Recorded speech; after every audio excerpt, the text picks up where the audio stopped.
오늘 우리가 함께 묵상할 말씀은 신명기 4장 25절에서 31절까지의 말씀입니다. 신명기 4장 25절에서 31절까지의 말씀입니다. 당신들이 자식을 낳고 또 그 자식이 자식을 낳아 그 땅에서 오래 산 뒤에 어떤 형상의 우상이든 우상을 만들어 섬기거나 주 당신들의 하나님의 눈에 거슬리는 행동을 하면 오늘 내가 하늘과 땅을 증인으로 세울 것이니 당신들이 요단강을 건너가 차지하는 땅에서 반드시 곧 멸망할 것입니다. 그 땅에서 오래 살지 못하고 반드시 망할 것입니다. 주님께서는 당신들을 여러 민족 사이에 흩으실 것입니다. 주님께서 당신들을 쫓아 보내실 그곳 백성 사이에서 살아남을 사람이 많지 않을 것입니다. 당신들은 거기에서 사람이 나무와 돌로 만든 신, 즉 보지도 못하고 듣지도 못하고 먹지도 못하고 냄새도 맡지 못하는 신을 섬기게 될 것입니다. 거기에서 당신들은 당신들의 하나님이신 주님을 찾을 것입니다. 당신들이 하나님을 찾되 마음과 성품을 다하여 하나님을 찾으면 만날 것입니다. 당신들이 환난을 당하고 마지막 날에 이 모든 일이 당신들에게 닥치면 그때에 가서야 비로소 당신들은 주 당신들의 하나님께로 돌아와 그에게 귀를 기울일 것입니다.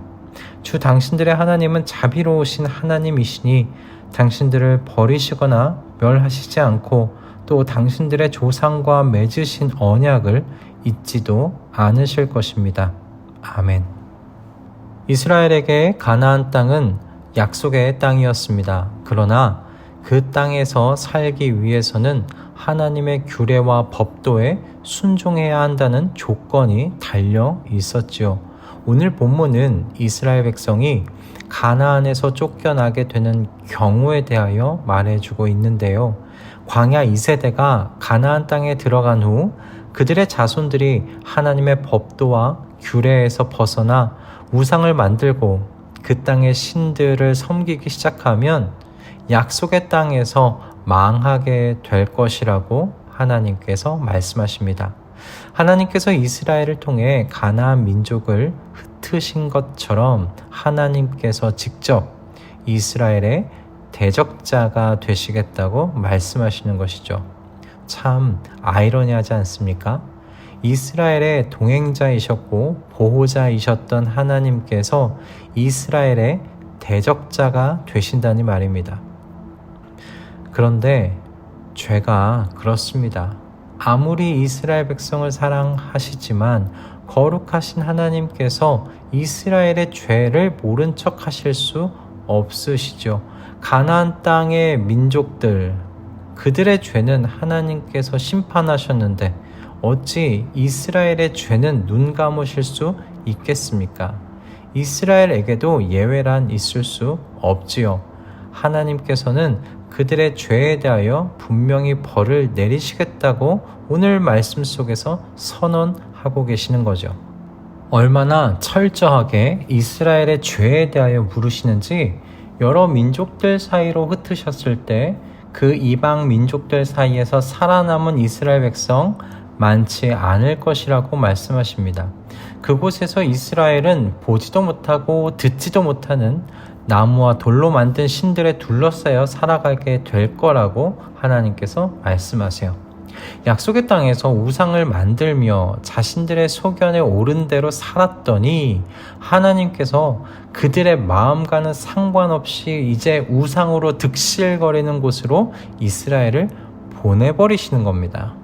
그곳에서 실컷 우상을 섬기며 내키는 대로 살아보라는 하나님의 뜻일까요? 이런 시간들 속에서 하나님의 백성의 마음 안에 무슨 일이 일어나기 시작합니다. 29절의 말씀인데요. 거기에서 당신들은 당신들의 하나님이신 주님을 찾을 것입니다.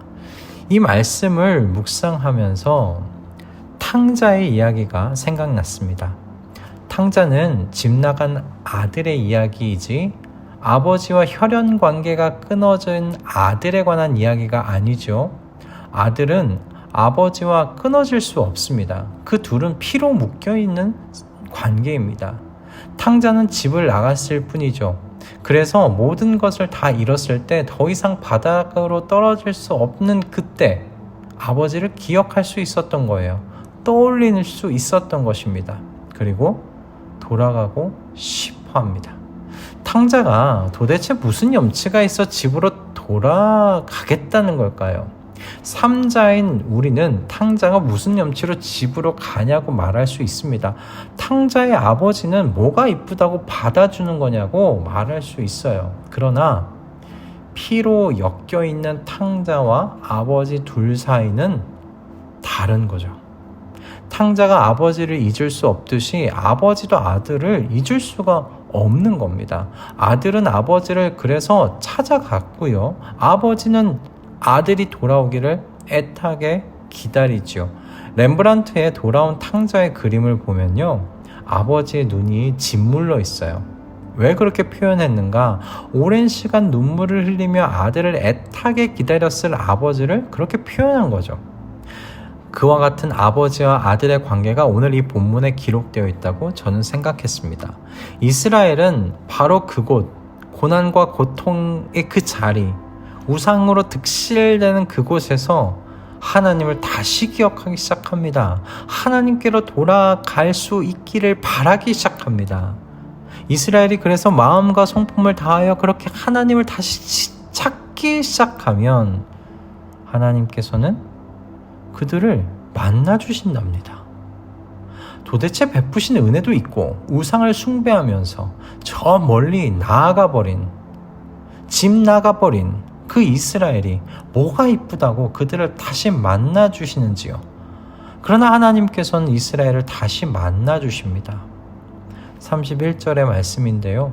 주 당신들의 하나님은 자비로운 하나님이시니 당신들을 버리시거나 멸하시지 않고 또 당신들의 조상과 맺으신 언약을 잊지도 않으실 것입니다. 아멘. 이스라엘의 하나님은 자비로우신 하나님이시라 말씀하십니다. 자비로우신 하나님이시기 때문에 절대 하나님의 백성을 버리시지도 않으시고 멸하지도 않으신다고 말씀하세요. 맺은 언약을 신실히 지키시는 하나님이시라고 말씀하고 있습니다.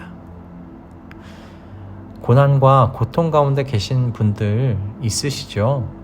그 고통의 자리, 고난의 자리 때문에 내가 버려진 것 아닐까, 그런 생각 가지지 않으시기를 바랍니다.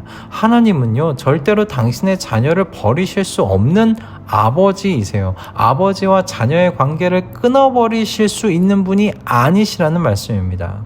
오히려 그러니 고통과 고난의 자리를요, 마음과 성품을 다해 주님을 찾을 기회로 삼으실 수 있기를 축원드립니다. 하나님의 영광을 목도할, 아버지의 영광을 목도할 기회로 삼으실 수 있기를 축원드립니다.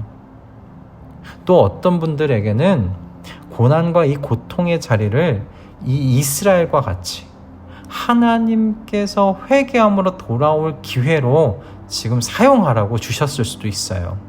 그러니 고난과 고통의 자리에서요, 포기하지 마십시오. 포기하지 마시고 회개하십시오. 하나님께 다시 돌아가야겠다고 생각하십시오. 부끄럽겠지만 내가 뭐 잘나서 하나님께 나아갈 수 있을까 생각하실 수 있겠지만 탕자와 같이 얼굴에 철판 까십시오. 주님 집 안에서 내가 잔치를 누릴 자격이 없지만 그래도 주님 집에 문직이라도 있을 수 있다면 좋겠다는 심정으로 주님께 다시 돌아가십시오. 그러면 분명히 아들을 기다리다 눈이 짓물러버린 아비를 만나시게 될 겁니다. 죄를 탓하시기 전에, 우리의 죄를 탓하시기 전에 왜 이제 후회하고 돌아왔냐고, 더 맞기 전에 돌아오지 그랬냐고 안아주시는 하나님 아버지를 만나시게 될 겁니다. 우리 몸에 난 상처를 싸매시고 치료해 주시는 하나님 아버지를 만나시게 될 것입니다. 할렐루야. 저와 여러분이 믿고 신뢰하는 하나님은 자비하신 하나님이십니다. 하나님은 절대로 여러분을 버리실 수 없는 하나님이십니다. 그러니 이유를 알 수 없는 고난과 고통의 현장에 계신 분들 계십니까? 그렇다면 더욱 주님을 찾으십시오. 마음과 성품을 다하여 그분을 찾으십시오. 하나님께서 여러분을 분명 만나 주실 것입니다. 또 죄로 인해 받는 고난과 고통의 자리에 가운데 계신 분들 계십니까? 회개함으로 돌아올 기회로 사용하십시오. 돌아올 자격이 없다고 생각하지 마시고 원래부터 우리는 하나님의 자녀될 자격 없었던 사람이라는 사실 기억하시고 그저 자비하신 하나님을 믿고 그분께로 나아가십시오. 그럼 분명 기쁘게 맞아주시는 하나님을 만나시게 될 줄로 믿습니다. 할렐루야. 기도하겠습니다. 주님, 오늘 이 말씀을 통해 우리 모두에게 하나님의 자비하신 성품을 다시금 기억할 수 있도록 인도해 주셔서 감사합니다. 우리의 삶에 이런저런 이유로 고통과 고난이 찾아옵니다. 그때 자비하신 하나님을 기억함으로 주님으로부터 멀리 떨어지는 것이 아니라 더욱 마음과 성품을 다해 주님을 찾아 나서는 우리가 되게 하여 주시옵소서. 그래서 더욱 주님께 달라붙어 떨어질 수 없는 한 몸 이루도록 은혜 내려 주시옵소서. 예수 그리스도의 이름으로 기도드립니다. 아멘.